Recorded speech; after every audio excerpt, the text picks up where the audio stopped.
தக்காளி சாதம், லெமன் சாதம் கையேந்தி கொண்டு வச்சிருக்கேன்.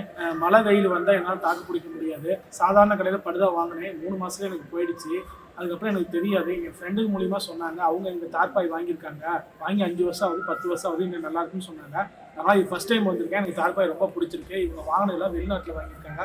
எல்லாம் தரமாக இருக்குது, எனக்கு பிடிச்சிருந்துச்சு. அந்த அளவு தெரியாமல் நான் வாங்கிட்டு போயிட்டேன். அளவு கூட நான் சொன்னதுன்னே கொண்டுகிட்டு வாங்கன்னு சொல்லிட்டு சிறந்த முறையில் அளவு கட் பண்ணி எனக்கு தகுந்த மாதிரி பிடிச்ச மாதிரி கட் பண்ணி சரி பண்ணி கொடுத்துட்டாங்க. தார்பாய் வெளிநாட்டிலேருந்து வரோம், எனக்கு தரமாக இருக்குது, எனக்கு பிடிச்சிருக்கு, ரொம்ப நம்பிக்கையாகவும் இருக்குது, ரேட்டும் நியாயமாக இருக்குது, ரொம்ப நல்லா இருக்குது. நான் இப்போ சாதாரண கடையில் வாங்கிட்டேன். வாங்கி எனக்கு 3 மாதம் கூட தாங்கல. ஆனால் இங்கே வாங்குறது எனக்கு திருப்தியாக இருக்குது. என் ஃப்ரெண்டுங்க வாங்கி இப்போ 5 வருஷம் ஆகுதுங்கிறாங்க. இன்னொரு ஃப்ரெண்டு 10 வருஷம் ஆகுது. நல்லா உழைக்குது. வெளிநாட்டிலேருந்து வர சரக்குனால நல்லா இருக்குது. என் கண்ணுனாலே எல்லாம் செஞ்சு தராங்க. எனக்கு ரொம்ப பிடிச்சிருக்கு. நீங்களும் இங்கேயே வாங்கணுங்கிறது என்னோட வேண்டுகோள். சர்வீஸ் நல்லா இருக்குது. நான் தப்பான அளவில் வாங்கிட்டு போயிட்டேன். அதை எனக்கு சரி பண்ணி கொடுத்துருக்காங்க. சரியான அளவில் எனக்கு வெட்டி 12 பேர் சிரமம் இல்லாமல் கட் பண்ணி எனக்கு அளவு கரெக்டாக கொடுத்துருக்காங்க.